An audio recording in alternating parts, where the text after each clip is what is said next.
nosotros en esta hora, Señor. A ti sea la gloria, a ti sea la honra, Padre. Es por los siglos de los siglos, mi Rey, es en Cristo Jesús, Dios Todopoderoso. Amén y amén. Aleluya, mis amados, bienvenidos en esta noche. La gloria sea para el Rey de Reyes y Señor de Señores. Y qué bueno que estés conectado en esta hora para poder continuar con el estudio bíblico que hemos venido realizando a través de estos viernes donde nos sentimos obviamente edificados plenamente por la palabra. Y lo único que tú y yo necesitamos obviamente es disponer nuestros corazones plenamente en Cristo Jesús para que realmente la palabra llegue a nosotros. En la clase pasada, mis amados, nosotros estábamos observando Apocalipsis 1, ¿sí? Alcanzamos a ver allí el verso 6, veíamos los nombres del Señor, veíamos a Jesucristo, el testigo fiel, el primogénito de los muertos, el soberano de los reyes de la tierra, al que nos amó y nos lavó, dice ahí, de nuestros pecados. Entonces allí analizábamos cada uno de esos nombres, los veíamos con detenimiento, efectivamente lo que el Señor nos enseñaba allí, cómo Él nos había amado, como en el verso 6 dice la escritura que Él nos había hecho reyes y sacerdotes, o sea, somos sacerdotes en este momento para la gloria, para la honra del Señor, y el sacerdocio lo que hace es ministrar plenamente la presencia de Dios, o sea, hablar de Dios. Lo que hace el sacerdocio es llevar a las almas precisamente a Cristo. Entonces vamos a empezar a partir del verso 7 el día o la noche de hoy. Dice, he aquí que viene con las nubes y todo ojo le verá, y los que le traspasaron, dice aquí la palabra, ¿sí? Y todos los linajes de la tierra harán lamentación por él, sí, amén y amén. La palabra entonces está mostrando que Él viene con las nubes y todo ojo le verá. Esto es interesante, ¿cierto? Porque la escritura está mostrando claramente acá que es el momento en que todo ojo podrá ver al Señor. Eso va a suceder después de los 7 años de la gran tribulación, y lo hemos hablado en otras ocasiones. Es diferente, ¿sí? El arrebatamiento que está por suceder, ¿sí? A la segunda venida de Cristo. ¿De qué habla el verso 7? De la segunda venida de Cristo, cuando Jesucristo colocará efectivamente sus pies en esta tierra. De eso es de lo que está hablando aquí la palabra. Entonces habla acerca de la segunda venida de Cristo. Hechos 1:11, ¿sí? Creo que esto lo alcanzamos a ver la clase anterior, pero quiero que vayas allí conmigo. Hechos 1:11 dice lo siguiente: los cuales también les dijeron, varones Galileos, ¿por qué estáis mirando al cielo? Este mismo Jesús que ha sido tomado de vosotros al cielo, así vendrá como le habéis visto ir al cielo. Era la promesa efectivamente que el Señor estaba entregando. Obviamente los discípulos no le verían porque ellos morirían, ¿cierto? Por causa del nombre de Jesús, pero era una promesa para el pueblo, obviamente, donde el Señor decía claramente que Él volvería, que Él regresaría y que efectivamente todo ojo le vería. Esa es la diferencia clara. Entonces, en Apocalipsis 1:7 está hablando específicamente de la segunda venida de Cristo. Y esto te lo quiero enfatizar mucho. O sea, es algo diferente al arrebatamiento. Hay personas que confunden los dos eventos y los mezclan en uno solo. Entonces, el arrebatamiento está por suceder, ¿sí? Después de que el arrebatamiento venga, empezará el periodo en la tierra denominado la Gran Tribulación, que son 3 años y medio de paz, 3 años y medio de guerra, y al finalizar la Gran Tribulación, pues vendrá el Señor, ¿cierto? Donde todo ojo le verá, y ahí es donde Él colocará nuevamente sus pies sobre la tierra. Entonces, regresando allí Apocalipsis 1, verso 7, la palabra está diciendo que todo ojo le verá. ¿Quiénes le verán? Pues los que hayan quedado sobre la tierra. ¿Quiénes le verán? Pues efectivamente todos aquellos que no hayan reconocido a Jesucristo como Salvador, como Señor de sus vidas. ¿Sí? Las nubes para los judíos son un atributo mesiánico de gloria.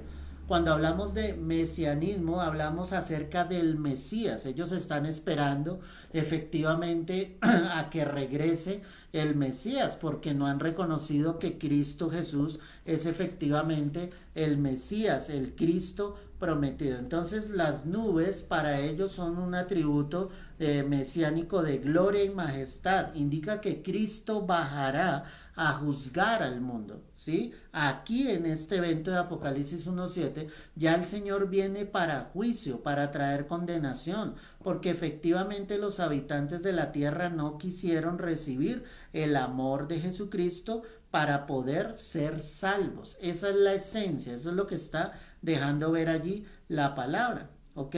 Cuando la palabra dice que todo ojo le verá, ¿sí? No será imposible por los medios de comunicación. Los medios de comunicación efectivamente, como lo estamos haciendo nosotros en esta hora, nos permiten precisamente llegar a otros confines de la tierra. ¿Sí? Hay gente que nos escucha desde Perú, desde los Estados Unidos, desde México, ¿sí? Desde Argentina. Sabemos que hay gente escuchando la palabra, recibiendo este estudio bíblico. Entonces no será imposible de que todo ojo vea al Señor descender de los cielos. Es decir, como ese va a ser un momento donde sencillamente los habitantes de la tierra se están preparando para hacer guerra, se supone, contra aquel que les ha causado tanto daño.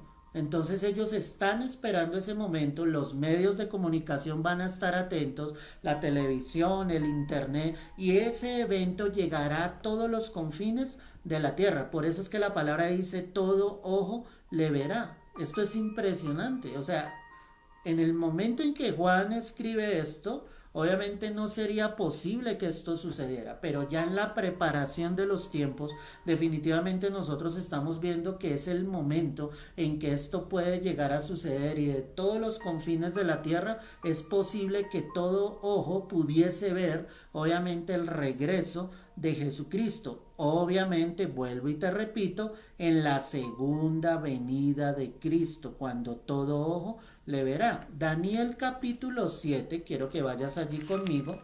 Daniel capítulo 7, verso 13.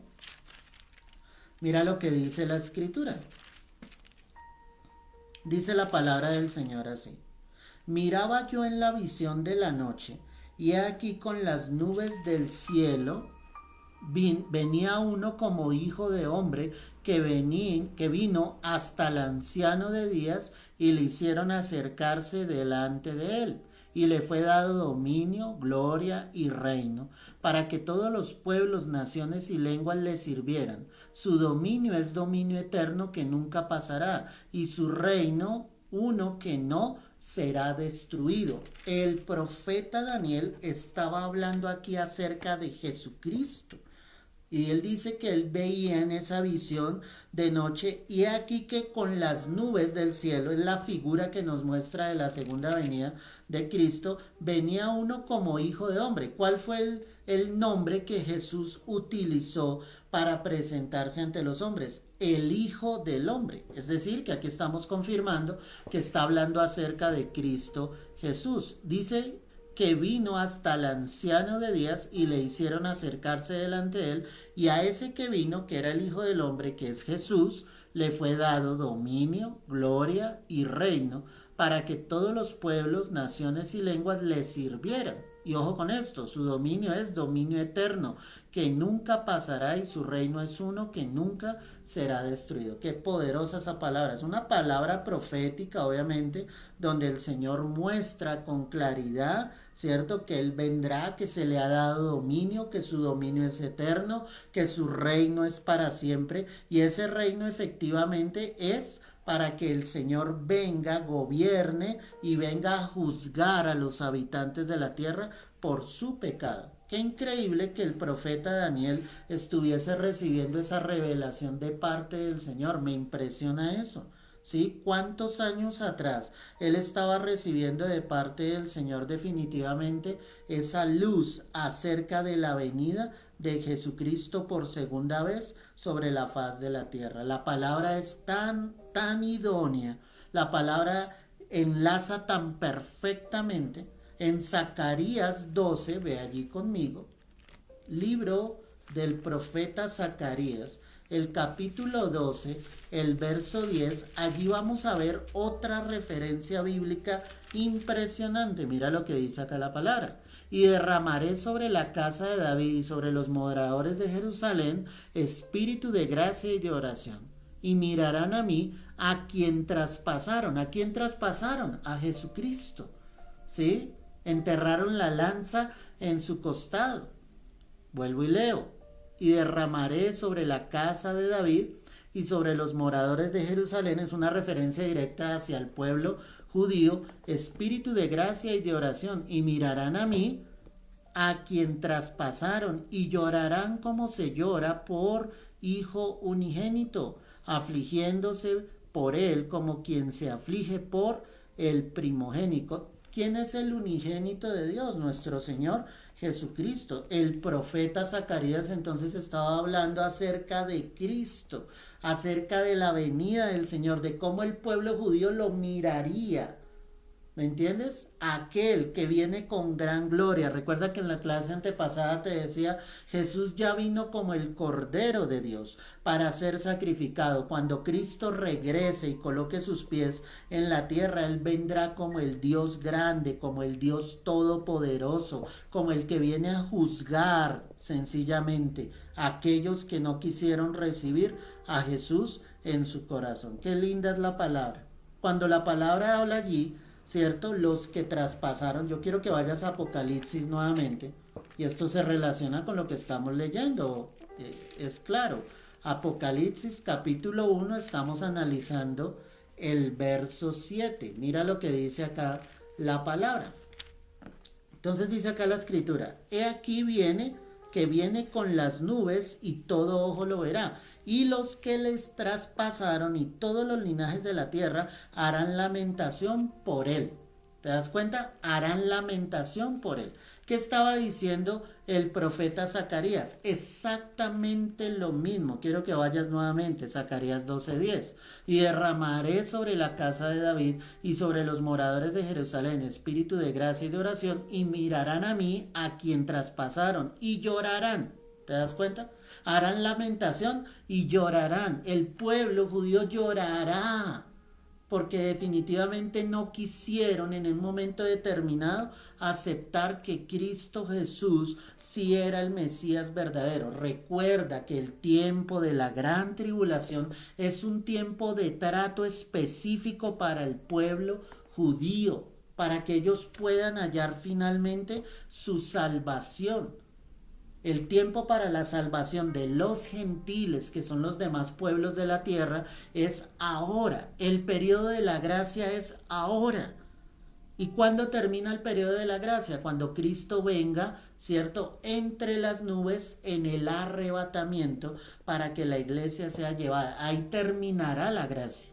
Y empezará otra dispensación, otro tiempo, que será el tiempo de la gran tribulación, donde los judíos podrán ser los únicos que podrán hallar esa salvación. El tiempo para que tú vuelvas a Cristo es ahora. En Juan 19, obviamente acerca de lo que estamos diciendo de que lo traspasaron, mira Juan 19, el verso 37, lo que dice la preciosa palabra del Señor. Juan 19, verso 37. Y también otra escritura dice, mirarán al que traspasaron. Qué tremendo. Todo tiene una relación, una coinonía, es decir, una unidad, donde el Señor está mostrando claramente que este evento sucederá cuando Cristo regrese y coloque sus pies en esta tierra. No está haciendo referencia, obviamente, a los soldados romanos, ¿cierto? Quienes llevaron a la cruz al Señor. No fue Roma, no fueron los soldados, fueron los propios judíos, fue su propio pueblo que se opuso precisamente a que el Señor obviamente pudiese seguir llevando el evangelio por envidia, por egoísmo, sea cual sea el sentimiento que ellos hayan tenido, fue el pueblo el que lo llevó a la cruz. En Hechos capítulo 2, el verso 23, la palabra dice lo siguiente, ve allí conmigo, Hechos 2, verso 23, dice la escritura: a este entregado por el determinado consejo y anticipado conocimiento de Dios, prendisteis y matasteis por manos de inicuos, crucificándole. ¿Quién está hablando acá? El apóstol Pedro. ¿En qué momento está hablando él? Después de que el Espíritu Santo vino sobre ellos, ¿cierto? Y ahí es donde Pedro da su primer discurso con poder, con gloria, con la llenura del Espíritu. ¿A quién está hablando? A los mismos judíos. Y él mismo les está diciendo, volvámoslo a leer, estoy en Hechos 2, verso 23. A este, entregado por el determinado consejo y anticipado conocimiento de Dios, prendisteis y matasteis por manos de inicuos, crucificándole. Qué tremendo eso. Les estaba diciendo, ustedes mismos lo crucificaron, porque no quisieron aceptar que Cristo efectivamente era el Mesías prometido. Qué tremendo. Cuando habla de que los linajes de la tierra lamentarán, porque estamos mirando allí Apocalipsis 1:7, mira también Juan 19, verso 34. Juan 19, verso 34. Pero uno de los soldados le abrió el costado con una lanza y al instante salió ¿qué? Sangre y agua. Recuerda, este versículo bíblico es el que apoya bíblicamente cuando nosotros decimos que Jesús derramó hasta la última gota de su sangre. La Biblia no dice literalmente así. No dice Jesús derramó hasta la última gota de su sangre. Pero este pasaje bíblico acá sí nos deja ver claramente que cuando enterraron la lanza en su costado salió sangre y agua, para que una persona, ¿sí? Ya salga agua de su cuerpo, es porque ya definitivamente está derramando las últimas gotas de su sangre, ¿sí? Entonces este es el pasaje bíblico que apoya eso. En segunda carta a los Corintios, el capítulo 3, el verso 16, mira lo que dice la escritura. Pero cuando se conviertan al Señor, el velo se quitará. Esto lo decía el apóstol Pablo acerca de quién, de los judíos. Dice que cuando el velo se quite, ellos se podrán convertir al Señor. Ya Jesús vino, ¿dónde llegó? A Jerusalén, predicó la palabra, estuvo por Galilea, por Samaria, ¿cierto? Llevando el evangelio.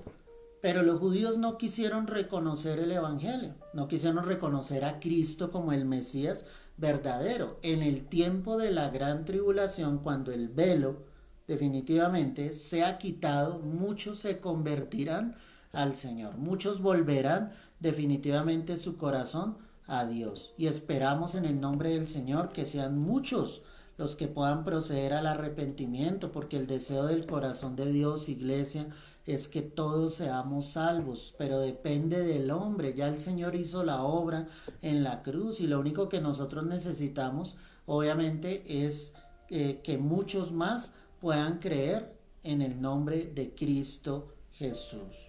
Segunda carta a los Corintios, allí capítulo 7, verso 10.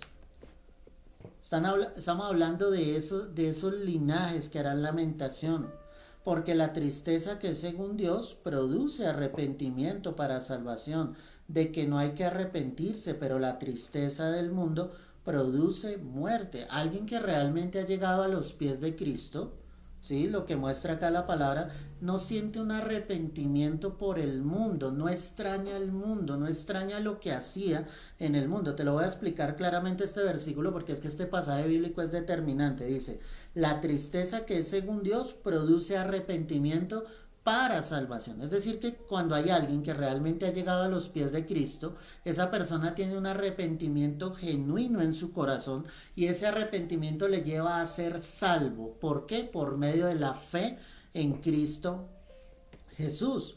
Pero dice de que no hay que arrepentirse, o sea, tú no te puedes arrepentir de la decisión que has tomado de seguir a Cristo. Si tú ya caminas con el Señor, siéntete gozoso, alegre, con júbilo.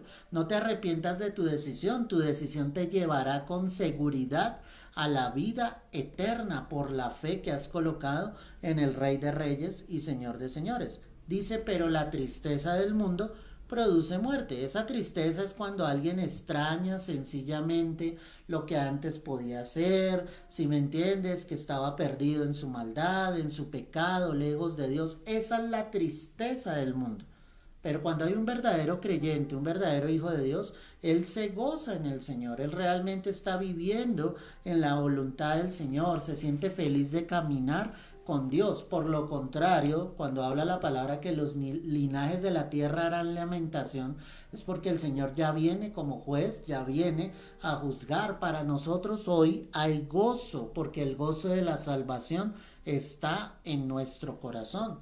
En el libro del profeta Isaías, el capítulo 53, el verso 5, mira lo que dice la palabra.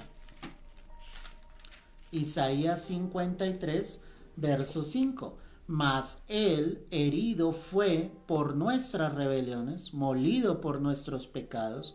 El castigo de nuestra paz fue sobre él y por sus llagas fuimos nosotros curados. Amén y amén. Ahí está mostrando el profeta lo que iba a pasar con Cristo, cómo él iba a ser herido por las rebeliones del hombre, molido por los pecados del hombre, que el castigo de nuestra paz cayó sobre Jesús. Ahora tenemos la paz de Dios, pero porque Cristo obviamente cargó sobre sí mismo el pecado de todos nosotros, y podemos dar gloria y honra al Señor por esto. ¡Qué bendición!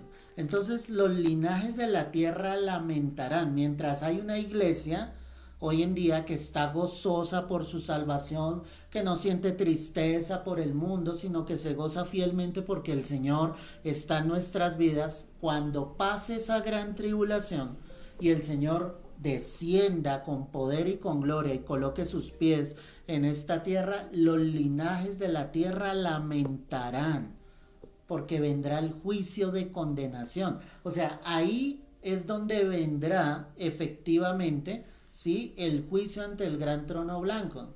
Los eventos son la segunda venida de Cristo, él establece un milenio sobre la tierra y después del milenio viene el juicio ante el gran trono blanco, que en otras ocasiones te lo he dicho. ¿Quiénes estarán en ese juicio? Todos los que no creyeron en Cristo Jesús. Ese juicio es para los inconversos, ese juicio es para los no creyentes, ese juicio es para los que se complacieron en su injusticia y no en la verdad de Cristo. La iglesia no estará en ese juicio, porque la iglesia 7 años atrás y mucho más, porque ha pasado el milenio, ¿cierto?, ya ha sido arrebatada, nosotros ya hemos ido al cielo. El único juicio que vendrá para la iglesia se llama el tribunal de Cristo. Y no es un juicio para salvación, es un juicio donde serán pasadas por el fuego nuestras obras en el Señor. No son nuestras obras para ser salvos, porque por obras nadie será salvo. Son las obras de lo que nosotros hicimos en esta tierra para Cristo. Si ganamos almas, si anhelamos su venida, si supimos soportar las pruebas, en ese tribunal de Cristo se entregarán 5 coronas. Que no es el tema ahorita, pero te quiero explicar obviamente lo que el Señor obviamente hará allí. Entregará 5 coronas y ojalá cada uno de nosotros pueda ganar esas 5 coronas, porque esas coronas no serán para nosotros. La palabra dice que finalmente las rendiremos a los pies de Cristo Jesús, porque Él es el único digno de toda gloria y de toda honra. Aleluya a Dios por eso. Amén. En Apocalipsis 1:7, volvamos allí. He aquí que viene con las nubes y todo ojo le verá, y los que le traspasaron y todos los linajes de la tierra harán lamentación por él. Sí, amén. Será un momento triste para la tierra, porque harán lamentación, porque habrá lloro, porque habrá lamento, porque definitivamente se darán cuenta que el Dios, el Rey Todopoderoso, definitivamente viene a juzgar a los habitantes de la tierra. La gente piensa que todo esto es metafórico, que todo esto es una fábula, pero la palabra es tan real, hermano. Nuestros ojos están viendo tantas cosas de los que hace muchos años ni siquiera podríamos haber creído y nuestros ojos lo están viendo. Hay que creer a lo que dice la palabra, hay que creer a lo que el Señor está revelando hoy a través de la Escritura. En el verso 8, Él decía, yo soy el alfa y la omega. ¿Qué es esto del alfa y la omega? Pues el alfa y la omega es la primera y última letra del alfabeto griego, ¿sí? Todas las combinaciones buenas con las letras que puedan hacerse. O sea, él habla de que Él es la esencia de todo, Él es el principio y el final de todo. Que una vida que realmente esté con Cristo va a estar llena, va a estar saturada del Espíritu de Dios, se va a sentir completa.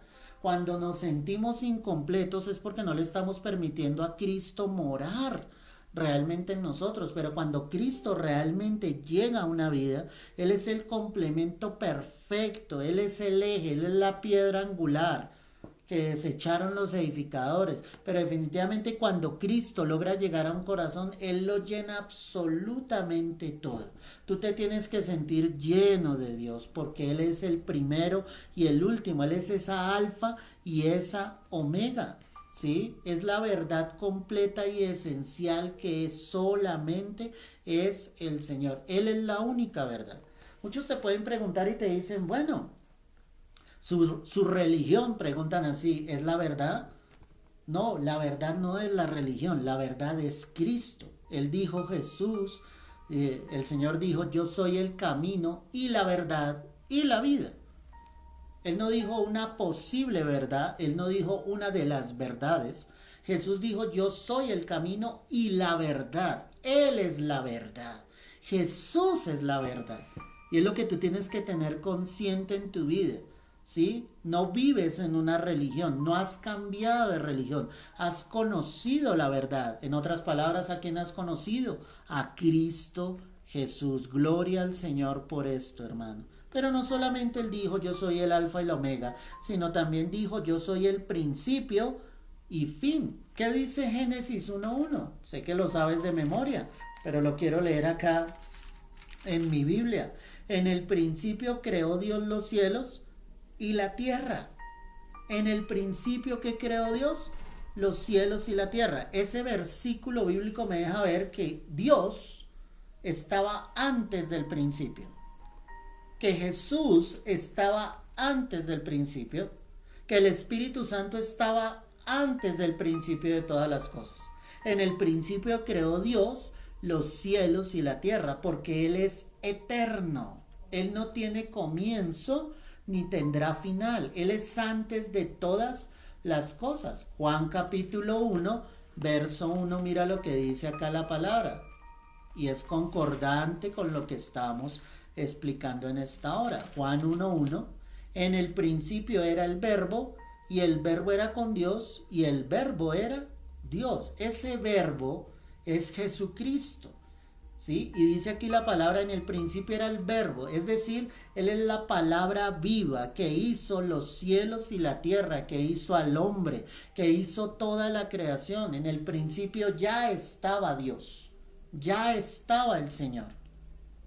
Y dice, y el verbo era con Dios y el verbo era Dios. ¿Qué quiere decir esto? Si el verbo es Jesús, cuando la palabra dice el verbo era con Dios, es que estaba con su Padre, pero a la vez la palabra misma me está diciendo y el verbo era Dios. Ese verbo que es Jesús es Dios.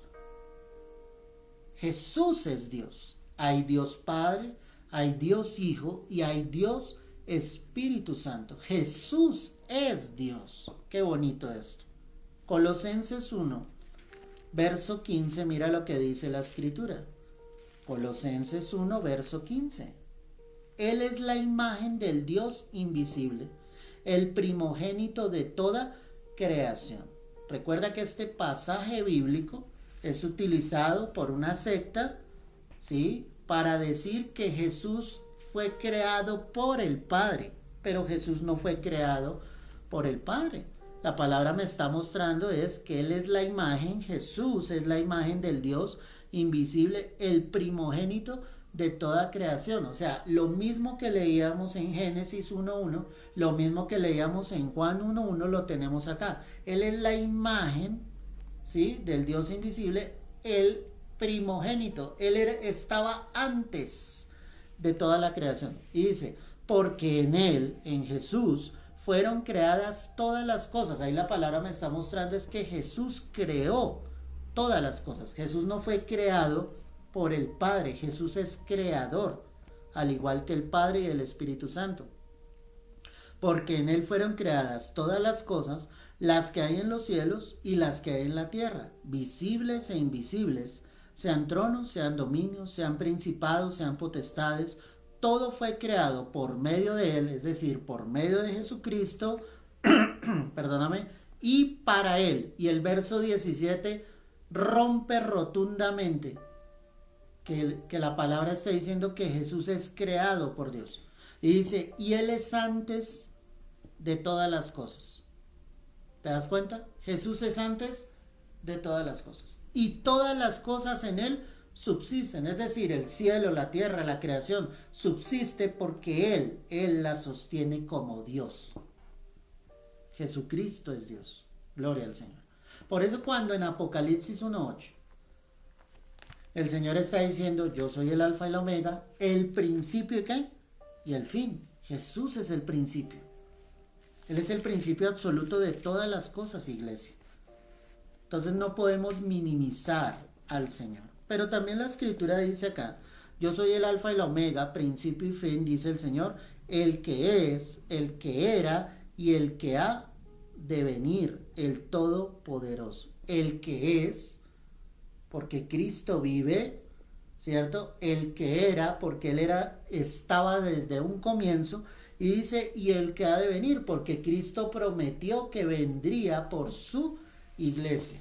Y además de eso, que volvería como juez. Recuerda que hoy Cristo es nuestro abogado, pero un día Él vendrá como juez sobre la tierra. Es mejor que Él sea tu abogado y no tu juez. Es mejor, iglesia. Cuando la palabra habla y dice acá, el Todopoderoso, ahí aparece una palabrita en el griego que te la quiero enseñar, porque es importante. Esa palabrita es pantocrator. Pantocrator, te la voy a deletrear. P-A-N-T-O-K-R-A-T-O-R.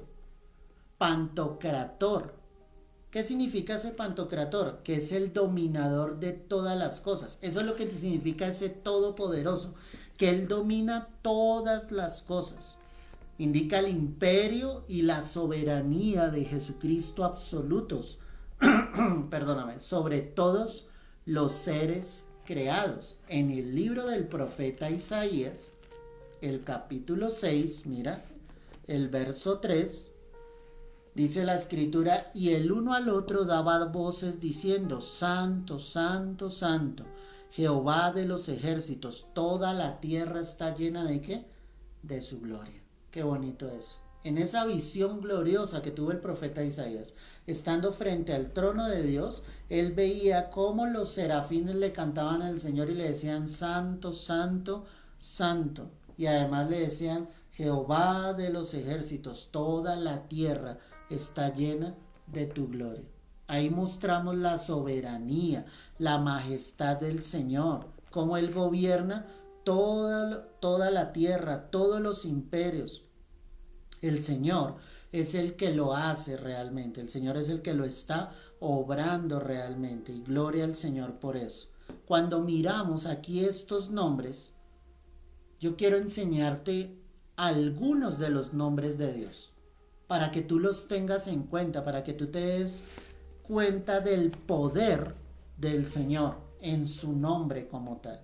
Cuando hablamos de ese todopoderoso que aparece allí en Apocalipsis 1.8, estamos hablando de que Él es el Elohim.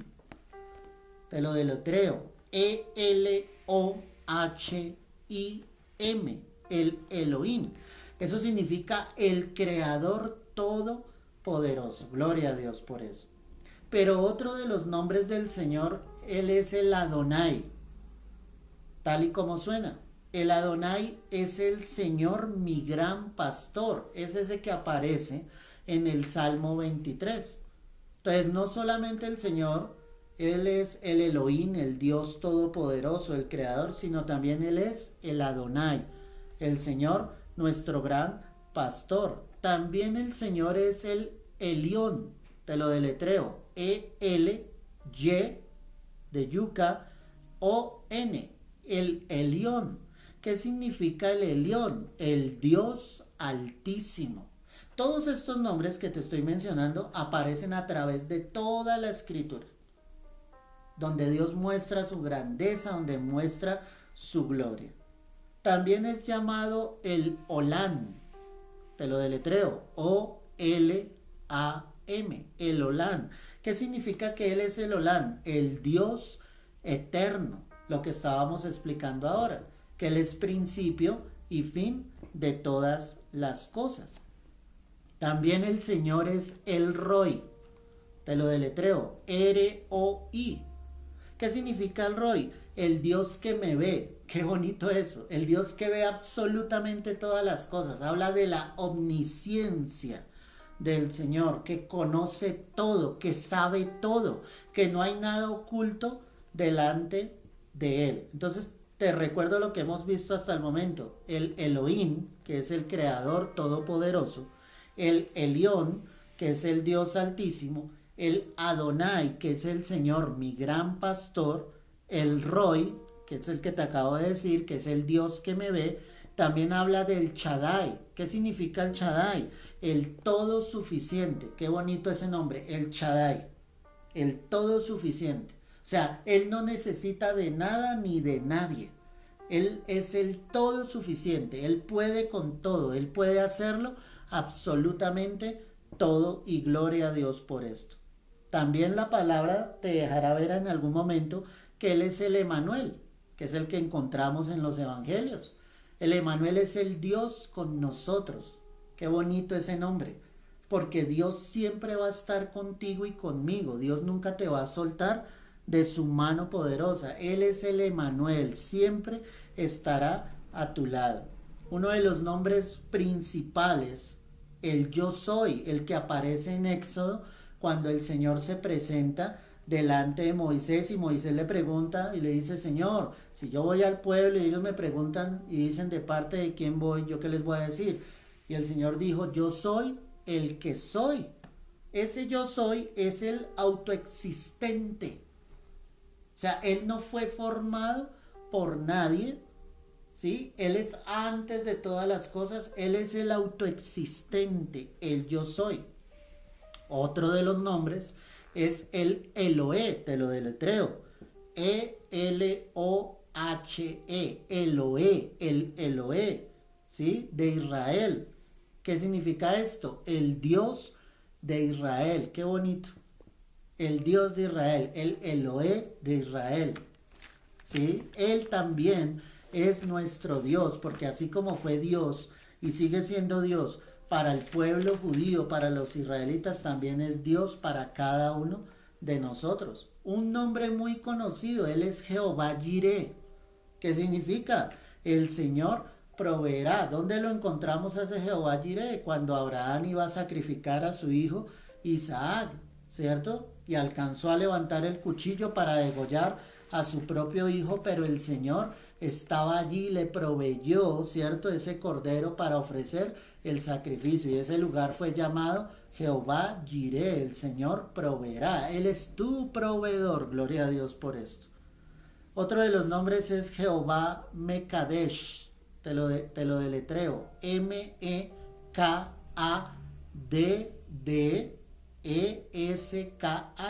Mekadesh.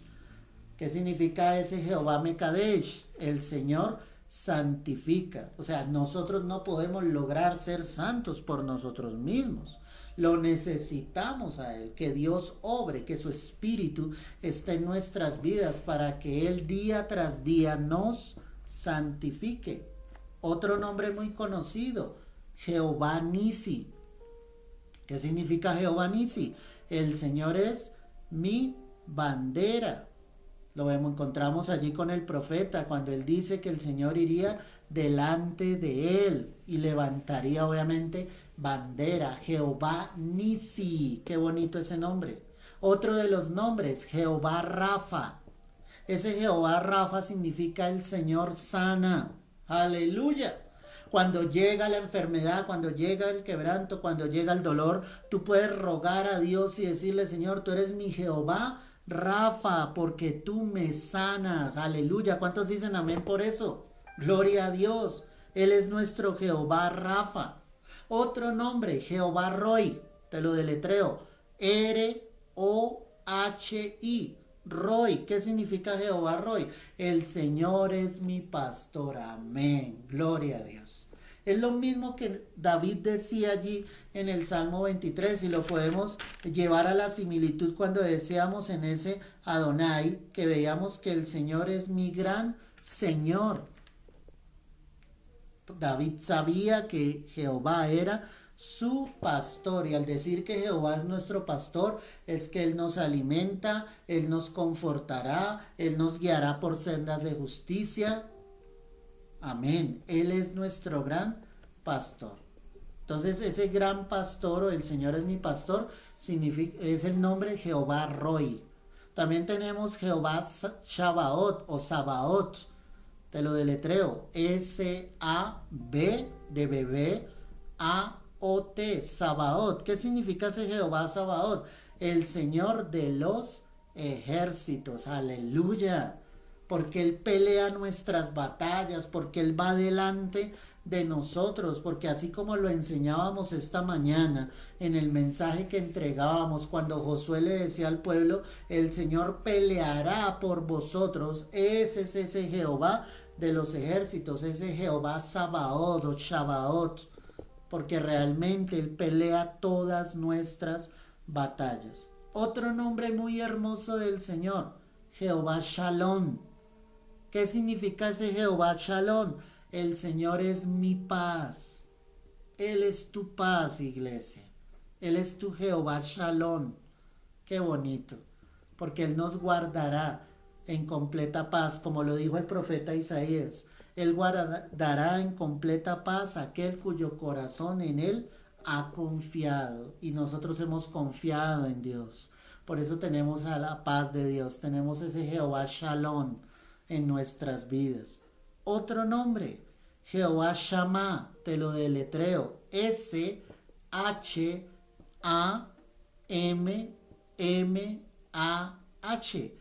Jehová Shammah. ¿Qué significa ese Jehová Shammah?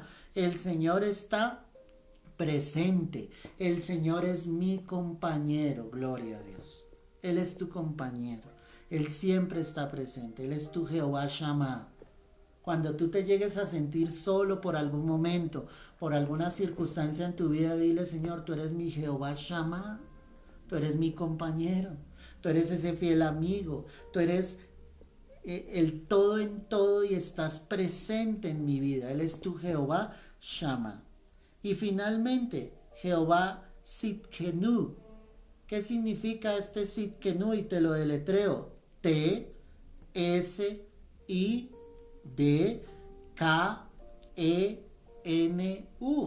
Sidkenu, el Señor nuestra justicia. Aleluya y gloria a Dios por eso. Él es nuestra justicia. Él es el que nos ha justificado delante del Padre. Su sangre nos ha lavado y nos ha justificado. No somos justificados por nuestras propias obras. ¿Cómo te pareció esto? Hermoso, ¿cierto? Porque el Señor es todo en todo. Todos sus nombres nos dejan ver lo que Él quiere ser en nuestras vidas. Y ojalá hayas tomado apuntes acerca de esto. Si no, te toca volver a ver el video y tomar apuntes, porque es importante que tú sepas. Porque cuando tú estás orando, tú puedes mencionar estos nombres. Recuerda que la oración cobra poder cuando tú lo haces conforme a lo que está escrito. Y cuando tú le dices, por ejemplo, Señor, tú eres mi Jehová Shalom, yo necesito de tu paz en mi vida, pues el Espíritu de Dios va a obrar. ¿No es que estás orando conforme a lo que está escrito? Estos nombres que hemos visto allí en Apocalipsis como el Señor se presenta en el verso 8, decía: yo soy el alfa y el omega, el principio y el fin, el que es, el que era y el que ha de venir, el todopoderoso. Qué bonito. Y allí fue donde pudimos analizar cada uno de estos nombres, porque Él sigue siendo el principio y fin de todas las cosas. Él es todo en todo. Amén. En el verso 9 de Apocalipsis 1, dice entonces la palabra: yo, Juan, vuestro hermano, y copartícipe vuestro en la tribulación, en el reino de la paciencia de Jesucristo, estaba en la isla llamada Patmos, por causa de la palabra de Dios y el testimonio de Jesucristo. Entonces, ¿cuál era la razón por la que el apóstol Juan, que es el que recibe la revelación del libro, ¿sí?, se encontraba en Patmos? Él nos da la razón y dice claramente acá que era por causa de la palabra de Dios y del testimonio de Jesucristo. Es decir, Juan había sido llevado allí desterrado porque él estaba llevando el evangelio, predicando la palabra, y fue la única manera en que el emperador Domiciano, ¿sí?, le pudo callar aparentemente, llevándolo a ese lugar, porque los cristianos bajo ese imperio estaban siendo perseguidos. Recuerda que la fecha en la que estamos hablando es acerca del año 95 después de Cristo, y ya la iglesia estaba, ya el evangelio se predicaba, ya habían iglesias en diferentes ciudades del mundo de ese entonces. Y aquí Juan obviamente es perseguido y es llevado exiliado a la isla de Patmos, donde él recibe la revelación de parte del Señor para el libro de Apocalipsis. Entonces él dice que él estaba allí obviamente a causa de la palabra de Dios. Pero él dice a la iglesia acá: yo, Juan, vuestro hermano y copartícipe, y va a mencionar tres cosas. Mira: copartícipe en la tribulación; 2, copartícipe en el reino; y 3, copartícipe en la paciencia de Jesucristo. Vamos a analizar qué significa cada uno de esos términos. ¿Qué significa copartícipe en la tribulación? Habla de presión, habla de estar en apretura, ¿sí?, de estar en sufrimiento, de estar en dificultad. No es como el cristiano de hoy en día, que tú puedes decir: es que estoy pasando por una tribulación terrible. La tribulación bíblica, escúchame bien esto, es por causa del nombre de Cristo y es ser perseguido por predicar el evangelio. Esa es la tribulación bíblica. De lo contrario, solo son pruebas que nosotros estamos viviendo como cristianos.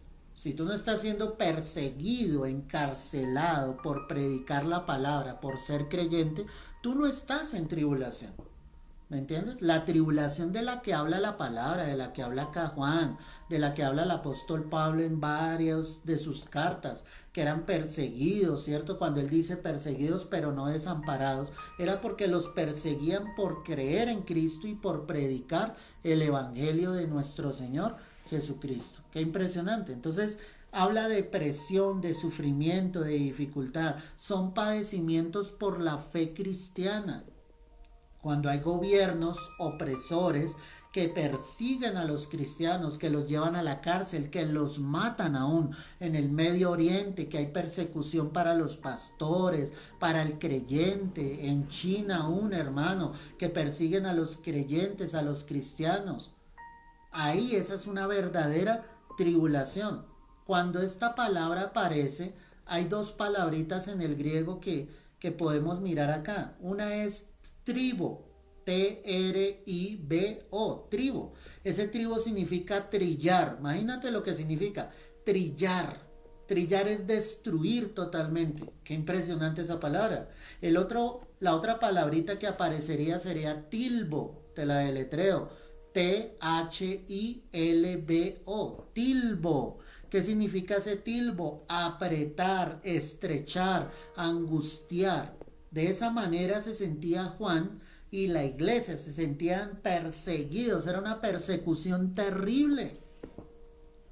Recuerda que Pablo, antes de conocer al Señor, ¿qué estaba haciendo? Persiguiendo a los cristianos. Y él pedía cartas para llevarlos encarcelados y para que allí el gobierno sencillamente hasta los pudiera matar.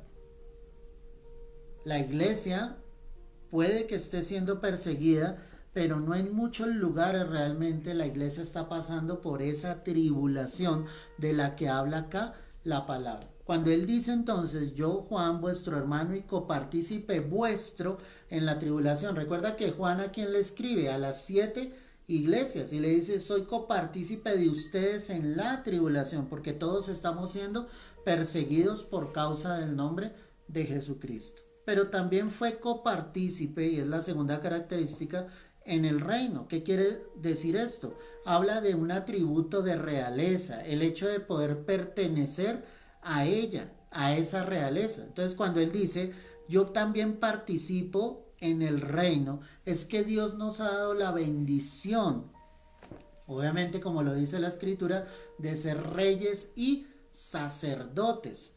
Pertenecemos al pueblo de Dios, a la iglesia de Dios. El Señor nos ha vestido con vestiduras sacerdotales. Y las vestiduras sacerdotales correspondían precisamente a la realeza. Los levitas en el Antiguo Testamento fue la tribu escogida de parte de Dios y ellos tenían que tener un atavío sobre sí donde mostraba claramente que eran sacerdotes de Dios. La iglesia ha sido vestida con realeza, somos hijos del Rey de Reyes y Señor de Señores, y gloria a Dios por esto. ¿Sí? Ha sido por gracia, ha sido por un regalo inmerecido, por la obra de Dios en cada una de nuestras vidas. Y la tercera característica, ya vimos copartícipe en la tribulación, la segunda característica era copartícipe en el reino, y la tercera característica era copartícipe de la paciencia. Y dice, ¿de la paciencia de quién? De Jesucristo. ¿Qué significa esto? Aparece otra palabrita en griego que se llama uponome, te la deletreo, H-U-P-O-N-O-M-E, uponome. ¿Qué significa? Aguantar firme y constante bajo el peso de las circunstancias. ¿Qué quería decir esto? Que Juan estaba diciendo que él estaba aguantando, teniendo esa paciencia pese a lo que estaba sucediendo, pese a la persecución. La figura clara de cuando se habla de paciencia es esta, colócame mucha atención. ¿Sí? Cuando se habla de paciencia es una persona que está enferma, que está en un lecho, tirada en una cama. ¿Y qué tiene que hacer esa persona? Esperar pacientemente a que el médico venga, la mire y le dictamine y le solucione su enfermedad. ¿Qué hacen los hijos de Dios? Esperamos que pacientes. ¿En quién esperamos pacientes? En Cristo Jesús, a que el médico venga. ¿Qué hacía Juan acá? Él esperaba en la paciencia de ¿quién? De Jesucristo. ¿Entiendes? Por eso es que se habla de pacientes en los hospitales. ¿Qué hace el paciente? Espera. Él no se puede levantar de su lesión a su enfermedad. ¿Qué tiene que hacer él? Esperar a que el médico venga y lo atienda. ¿Qué hacen los hijos de Dios? Esperamos pacientemente en el Rey, en el Señor. Por eso es que Juan decía acá la paciencia de Jesucristo. Entonces es aguantar firme y constante bajo el peso de cualquier circunstancia. Cuando dicen Jesús, hay tres cosas importantes que te las quiero decir, porque él dice, ¿y en la paciencia de quién? De Jesucristo. Entonces, en esa paciencia de Jesús significa, uno, en comunión con Jesús. Porque tú no puedes esperar pacientemente si no tienes comunión con Dios. Tú te vas a desesperar, tú te vas a angustiar y vas a tratar de buscar soluciones por ti mismo. Pero cuando tú esperas paciente en Jesús, quiere decir que tienes comunión con Dios y esperas la respuesta es de ¿quién? De Dios, del Señor. La segunda característica es con la ayuda de Jesús. No hay otra ayuda. Esa paciencia se lleva únicamente con la ayuda de Cristo Jesús. Él es el único que te podrá dar esa solución. Y la tercera característica es por la causa de ¿quién? De Jesús. ¿Qué quiere decir esto? Entendiendo que Dios tiene un propósito con lo que Él está permitiendo sobre tu vida. Y lo que yo tengo que entender es el propósito de Dios. esperar en la voluntad de Dios, esperar en la voluntad del Rey de Reyes y del Señor de Señores. Eso es lo que significa en Jesús, te lo recuerdo. 1, en comunión con Jesús. 2, con la ayuda de Jesús. Y 3, por la causa de Jesús. Eso es lo que significa en la palabra. Qué hermoso es. En Apocalipsis 1:10 dice la escritura: yo estaba en el Espíritu en el día del Señor y oí detrás de mí una gran voz como de trompeta. En toda esa visión gloriosa que el apóstol Juan está teniendo, donde él está diciendo que a la iglesia que ha sido copartícipe en la tribulación, en el reino, en la paciencia de Jesucristo, empieza a contarles cómo fue que pasó la escena y dice: yo estaba en el Espíritu en el día del Señor y oí detrás de mí una gran voz como de trompeta. ¿Ok? Cuando la expresión dice yo estaba en el Espíritu, para muchos teólogos habla de que efectivamente fue una escena espiritual como la que sucedió con el apóstol Pablo cuando fue llevado al tercer cielo, ¿sí? Y por eso es que Pablo dice: si en el cuerpo no lo sé, ¿cierto? Si en el espíritu no lo sé, fui llevado hasta el tercer cielo. Y lo comparan con esa escena. Lo curioso y lo que nos hace dudar acá en el verso 10 es que la palabra espíritu está con mayúscula esa E. Y esa palabra escrita de esa manera haría referencia no al Espíritu de Juan, sino al Espíritu Santo de Dios. En otras palabras, lo que diría es: yo estaba con el Espíritu en el día del Señor. ¿Con quién estaba? Con el Espíritu Santo. Obviamente era una escena espiritual, era una escena gloriosa, pero definitivamente el Espíritu Santo debería estar ahí obrando sobre la vida de Juan. O sea, recuerda que si él era un creyente, ¿quién estaba con él? El Espíritu Santo moraba dentro de él. Y la palabra dice que el Espíritu nos guía a toda verdad. ¿Qué quiere decir esto? Que el Espíritu Santo obviamente estaba con él y estaba llevándolo de la misma manera a esa revelación grande y poderosa que él estaba teniendo. Cuando la palabra dice entonces: yo estaba en el Espíritu, con el Espíritu Santo, en el día del Señor, hace referencia obviamente al día de Jehová, al día señorial, en el que Jehová vendrá e intervendrá, ojo con esto, decisiva y definitivamente en la consumación de los tiempos de la historia de la humanidad. El día del Señor es cuando definitivamente Cristo venga, regrese por segunda vez, coloque sus pies en esta tierra y venga a juzgar al mundo por su pecado, por su maldad. Te hago una pregunta: ¿será que esos que estén aquí en la tierra no tuvieron la oportunidad de ser salvos? Claro, toda la humanidad tiene la oportunidad de ser salva, pero ellos son los que rechazan el llamado de Cristo. Ellos son los que no quieren volver su corazón a Dios. Y el día del Señor, el día del juicio, el día de la consumación de todas las cosas vendrá y llegará. Yo no quiero estar acá, ni voy a estar acá, hermano, y espero que tú tampoco. Por tu fe en el Señor, tú partirás en el arrebatamiento con el Señor. Esa es la fe que nosotros tenemos como hijos de Dios, porque ese día, como lo dice la palabra, será día grande y temible, temible. Entonces dice la palabra acá: yo estaba en el Espíritu en el día del Señor y oí detrás de mí una gran voz como de trompeta. Esa voz de trompeta es un símbolo con el cual Juan está hablando y está diciendo: era una voz fuerte, ¿sí? Una voz con un sonido perdurable. Esa era la voz del Señor que él estaba escuchando. Era una voz gloriosa, fuerte, decidida. No era una voz tímida, no era una voz apagada. Lo que la palabra me está mostrando es que de verdad la voz del Señor, ¿sí?, es voz de trompeta. Cuando él habla, se dice. Recuerda lo que dice allí en Números: Dios no es hombre para que mienta, ni hijo de hombre para que se arrepienta. Él dijo y no hará, prometió y no lo cumplirá. Pues el Señor, todo lo que ha dicho en su palabra es voz de ¿qué? De trompeta. Es una voz fuerte, es una voz que cumple su palabra a cabalidad. En el libro del profeta Ezequiel, mira lo que dice aquí la escritura, Ezequiel capítulo 3, el verso 12. Mira lo que dice acá la palabra.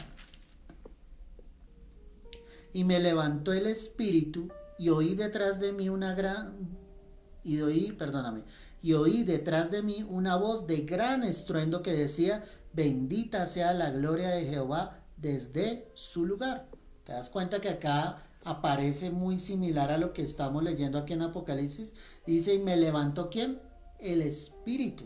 Nuevamente ese espíritu con mayúscula, dando a entender que era el espíritu de Dios, el espíritu de Jehová, y dice que era una voz con gran estruendo. En ese llamamiento que Ezequiel tiene en ese momento para su vida, donde Dios lo llama a predicar, a profetizar, la voz del Señor también fue de la misma manera, una voz con gran estruendo. Es una voz fuerte y determinante, que dice claramente que todo lo que Él dice definitivamente se cumplirá.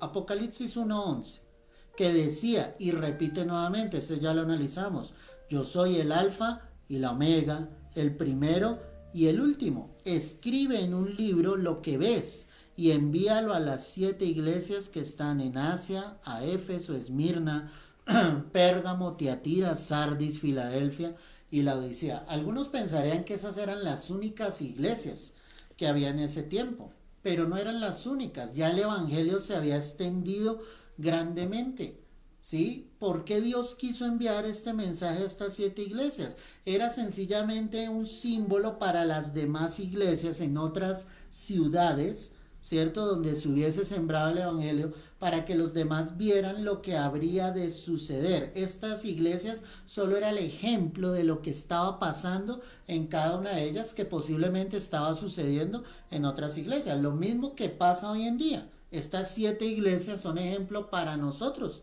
de diversas cosas que pueden estar sucediendo dentro de la iglesia del Señor, en otro lugar o en otro contexto. ¿Correcto? Entonces, cuando dice aquí la palabra, y escribe en un libro lo que ves, en otras palabras sería en un librito, ¿sí? ¿Qué quiere decir esto? En un rollo. Obviamente en ese tiempo no existían los libros como nosotros lo conocemos hoy en día, ¿sí? Los libros eran pergaminos, eran rollos como tal, ¿sí? De pergamino o de papiro. Así era que se escribía en aquel tiempo. Y lo que el Señor le está diciendo a través del ángel a Juan es que escriba toda la revelación, todo lo que el Señor le ha dicho, ¿cierto? En ese pergamino, en ese papiro. ¿Y cuál era la tarea de Juan? Hacer llegar esa carta, que era el libro de Apocalipsis, a las 7 iglesias, para que ellos escucharan el mensaje de Dios. Cuando yo veo esto, tú tienes que ponerte a pensar cómo hizo Juan para que esta revelación llegara, si él estaba en una isla. ¿Te das cuenta? O sea, lo que quiero que entiendas en esta hora es que el evangelio no puede tener barreras, no puede tener impedimentos. Los impedimentos están acá y acá. Somos nosotros mismos los que no extendemos la palabra, los que no extendemos el evangelio. Dios, de una manera milagrosa, porque así fue que sucedió, hizo que lo que Juan escribió llegara a cada una de las iglesias. ¿Te imaginas? Dios es el que toca los corazones. ¿Qué hizo Juan? Responder al llamado de Dios. Él escribió el libro, él escribió la revelación, él escribió lo que Dios le había dicho. Y el Señor se encargaba sencillamente de que esos escritos llegaran a cada una de las iglesias. Eso me llama mucho la atención, porque nosotros mismos colocamos tantos impedimentos para que la palabra llegue.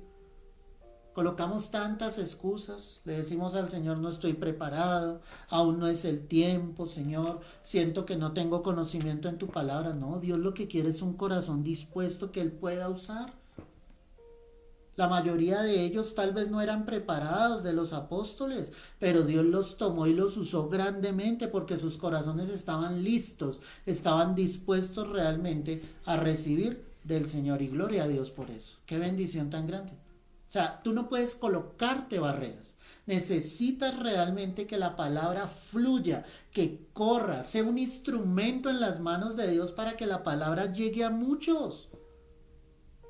Eso es lo que el Señor nos está mostrando a través de la palabra. ¿Cómo llegaron esos escritos? No lo sabemos. Pero el hecho fue que esos escritos acerca del libro de Apocalipsis llegó a cada una de las iglesias. Llegó, como lo dice acá, a Éfeso, a Esmirna, a Pérgamo, a Tiatira, a Sardis, a Filadelfia y a la Odisea. Allá llegó el mensaje. Juan solamente fue capaz de obedecer y el Señor se encargó del resto.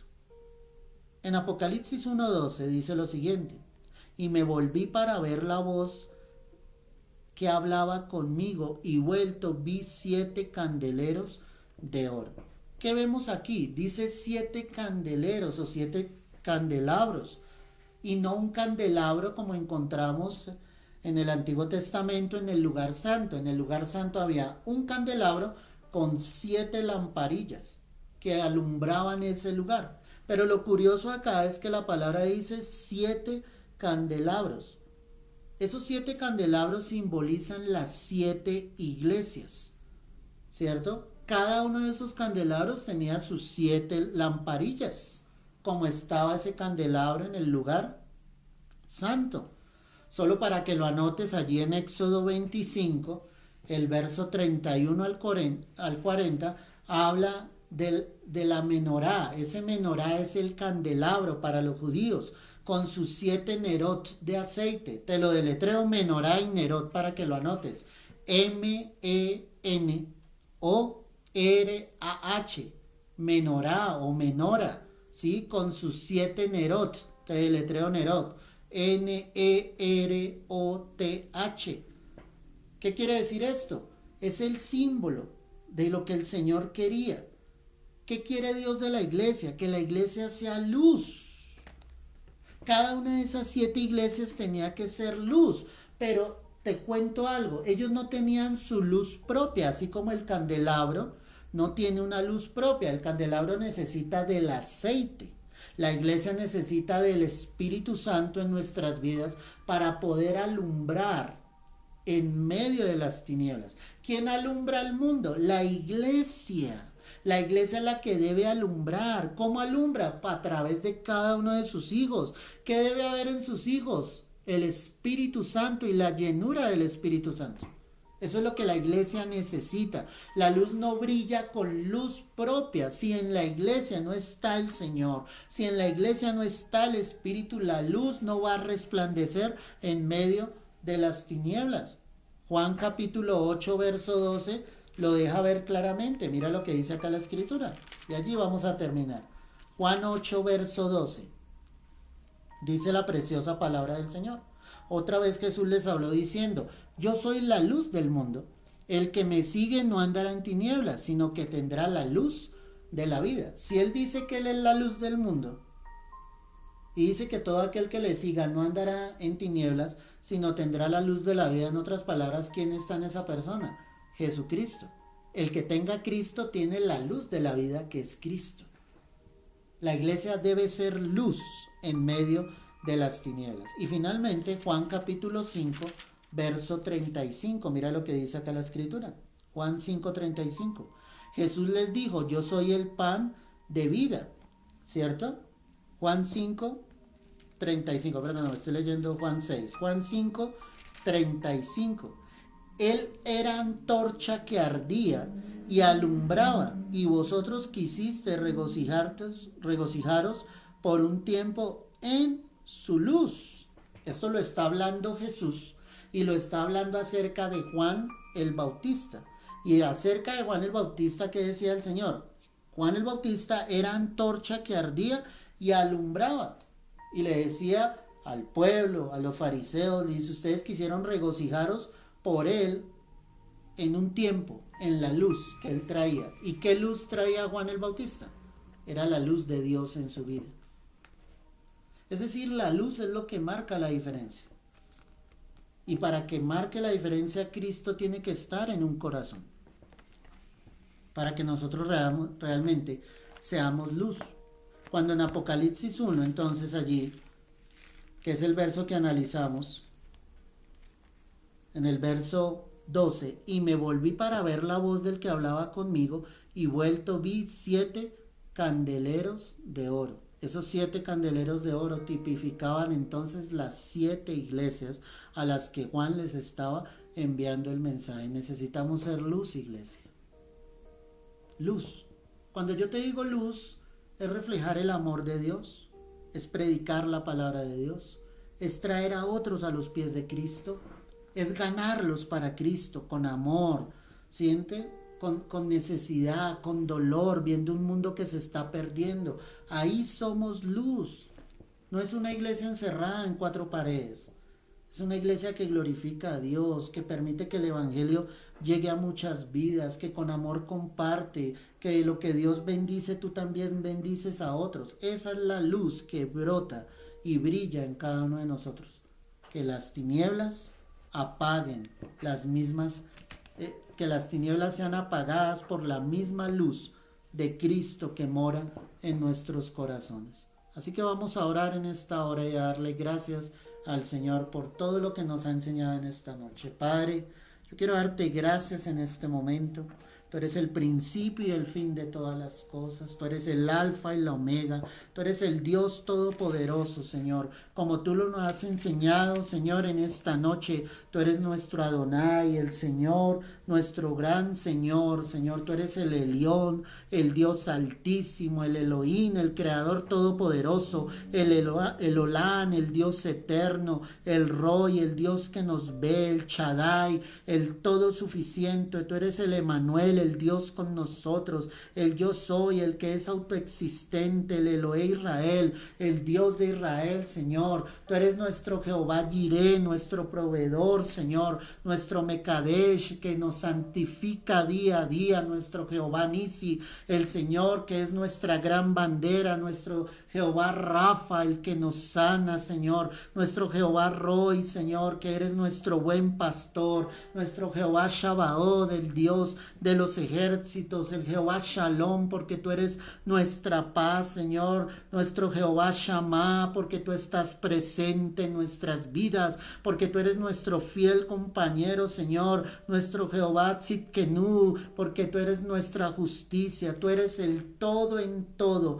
Creemos a lo que está escrito en este libro, Señor, y por eso lo estudiamos, Señor, para poder entender lo que tú has revelado a tu iglesia. Ayúdanos a hacer luz, Señor, como tú eres esa luz, que esa luz resplandezca en nuestras vidas y oculte todas tinieblas que estén a nuestro alrededor, Señor. Hoy te lo pedimos, dándote las gracias, dándote el honor y la gloria a ti, al único y verdadero Rey, por los siglos de los siglos. Es en Cristo Jesús, Señor nuestro. Amén y amén. Gloria al Señor, gloria al Dios Todopoderoso. Espero de corazón que esta clase haya sido edificación para mí.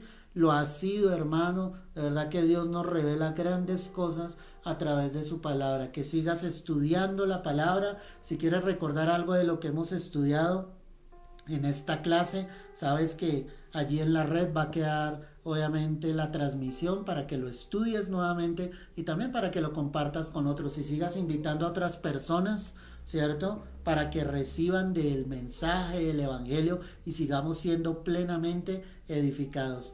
Le doy la gloria, la honra al Señor y qué bueno que te hayas conectado en esta noche, que termines de pasar una noche en bendición. Mañana no tendremos transmisión normal en la mañana, pero estaremos nuevamente el domingo a las 10 de la mañana en la transmisión de nuestro servicio en vivo para que te conectes y puedas recibir del Señor, lo podamos alabar, exaltar a Él de todo nuestro corazón y podamos recibir otra palabra preciosa de parte de nuestro Dios. Te mando un fuerte abrazo, Dios te bendiga y no olvides, Cristo viene pronto y su iglesia dice amén y amén. Dios te guarde y te bendiga.